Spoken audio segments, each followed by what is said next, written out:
What is the root to which the axe has to be laid? If I identify that and you allow the Lord, say, Lord, hit that root in my heart. I took a long time after being born again, I'd say more than 15, 16 years as a born again Christian before I discovered where the root of sin was, because I never heard anybody preach about it. People were preaching about external sins. Don't do this and don't do the other thing and don't do the other thing. And I had my scissors ready to cut off anything that I heard was bad. That's a bad testimony for a Christian. This is a bad testimony for a Christian. I had my scissors ready to cut it all off. And this is how most Christians are living. And yet the root is never hit. And Jesus came to hit the root. All the conflict in families, all the discord that comes between husband and wife, all the divorces in the world, and all the conflict between believers is always because of this root not being hit. Sometimes in both people or sometimes in one of them. And even if the other person, if you have a conflict with somebody in your home, with your children or with your wife or husband, instead of concentrating on where the fault is in the other person, ask yourself one question. Is there a root, something in my heart that the Lord wants to lay an axe to? Open yourself up to that possibility and say, Lord, lay the axe to the root. I want to eliminate that which made the highest archangel into a devil in a moment. It didn't take him 10 years to be the devil. One moment, he was the anointed archangel, the highest of all the angels. The next moment, he was the devil. It doesn't take long for an archangel to become a devil. Why can't that happen today? For a godly man suddenly to become so evil.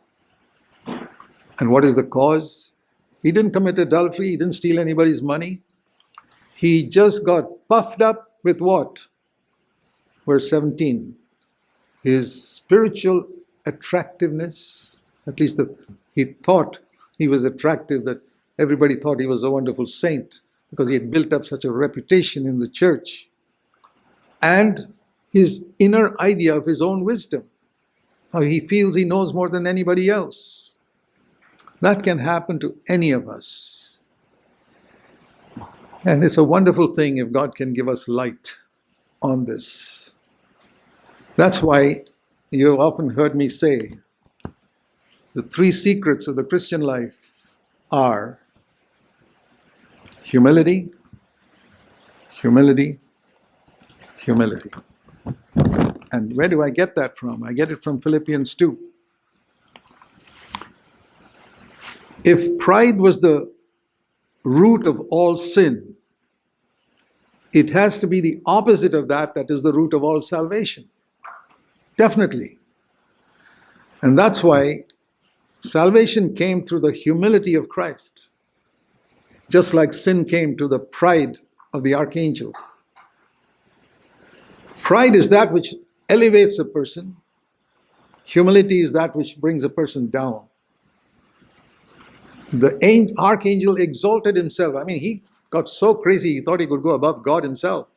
That's how stupid pride can be. And now you see how salvation came. You see how sin came. And the opposite of Ezekiel 28 is in Philippians 2. Philippians 2, it says in verse 3, do nothing from selfishness or empty conceit. Empty conceit is the root of sin in the heart. A conceit in the heart that makes me think I'm better than everybody else. But with humility of mind, look at this exhortation. I don't know how many of you really have taken this seriously.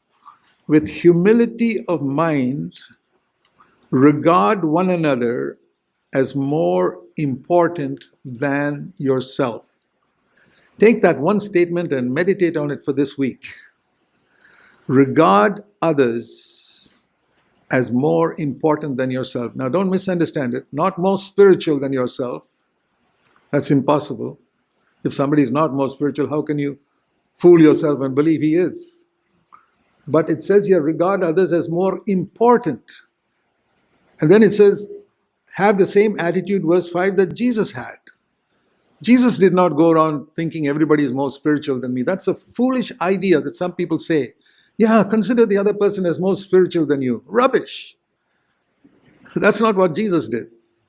Paul did not consider all the Corinthians as more spiritual than himself. He said, you all are carnal. So this is a false humility where you go around pretending that you think other people are more spiritual when you know they're not. I don't believe others are more spiritual than me if they're not. But because Jesus never did that. We don't follow Jesus there. But Jesus did consider everybody as more important than himself. That's why when the bucket of water was there at the Last Supper, which a slave was supposed to take and wash people's feet, and none of the disciples did it, Jesus said, well, I'm the least important person here, I'll do it. There's a difference between knowing you're the least important and pretending to be the least spiritual. No, or pretending to be humble, pretending that others are more spiritual, that's all garbage. Consider others as more important than yourself. Treat others. If you believe that someone is more important than yourself, you will always treat him with respect. For example, how would you treat a dignitary, a state dignitary like the governor if he came to your house? That's the way I examine myself. I mean, I've been down to the poorest villages in India, extremely uneducated people who are very, very, very simple and very poor. And the Lord told me, treat these people as dignitaries. Respect them. Consider them as more important than yourself.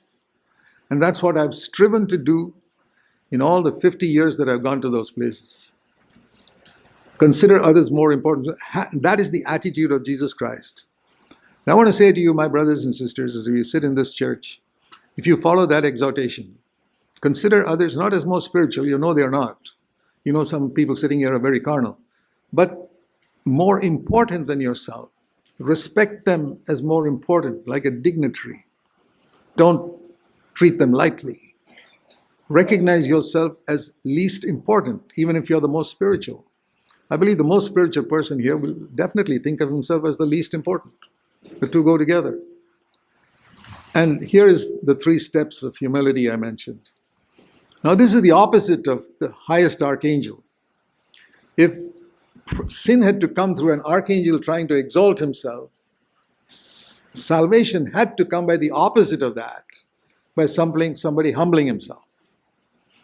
So we see Jesus, you see the 3 steps of humility there, because it says here in verse 5, have the same attitude in yourself which was in Jesus Christ. And what is that? Number 1, though he was God, verse 6, he did not hang on to that, but emptied himself of all that sense of importance and being what he was. And, there's a lot of it in us. We may think we are very humble, but we got a lot of thing in our head which makes us feel we are pretty important. And it's only an act of humility very often in our language. But it says he humbled himself and came right down to become a man. First step of humility. Second, as a man, he could have walked around as a king, but no. He took the place of a slave. A bondservant, it says, verse 7, which is a slave. God becoming man itself is a big thing. But then as a man, he became a slave, the lowest level of the human race. Slaves, which is lower than even servants. And you'd think he'd reach the bottom. No. He went one step further. He went down to being thought of as a criminal. Those are the 3 steps of humility. God becoming man, man becoming like a bondslave, and a bondslave going even down and being considered as a criminal on the cross. And it says here, that's why I say 3 steps of humility, humility, humility. That's the secret to the Christian life. And it says here, you must have the same attitude. And this is not something that, we want other people to recognize. It's not that you go around getting a reputation now for being humble, for humility. That's a lot of garbage. But you recognize in yourself what you are and seek to follow Jesus inwardly, that's the only way, I want to say to you, dear brothers and sisters, that the devil will have no power over you. The devil has power over anybody who's got even an atom of pride in him. If there's conflict in your home, it's because the devil has brought pride in somebody there. And you cannot overcome pride with more pride. You cannot overcome somebody's arguing by arguing against that person, husband or wife. The only way you can overcome is the way Jesus overcame. Humility.